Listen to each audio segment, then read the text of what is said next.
नमस्कार मनिषा, मेरो च्यानलमा तपाईँहरूलाई स्वागत छ। आज यो भिडियो बनाउनुको आशय चाहिँ के हो भने श्रम संस्कृति पार्टी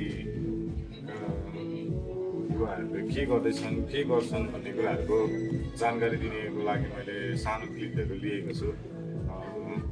त्यो अवश्य हेरिदिनु होला सबैले।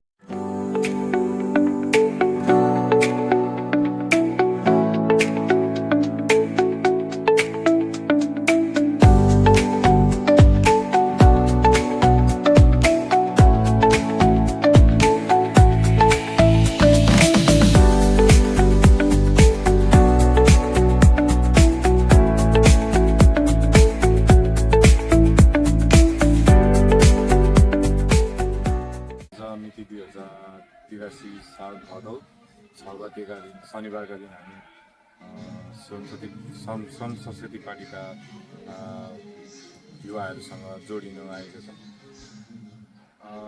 शनिबारलाई उहाँहरूले श्रमबार भन्नुहुन्छ, त्यसमा के कस्ताहरू कुराहरू हुने रहेछन् भन्ने कुराको अवलोकन गर्न पनि म पनि आएँ।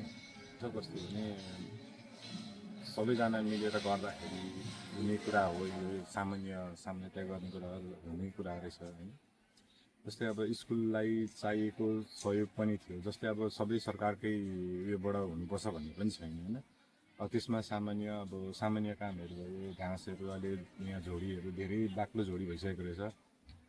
अनि स्कुलको सहयोगको निम्ति जस्तै संस्कृति पार्टीका युवाहरूले सबैले समेटेर आएर थोरै काम गरिदियो भने पनि केही राहत नै हुने रहेछ।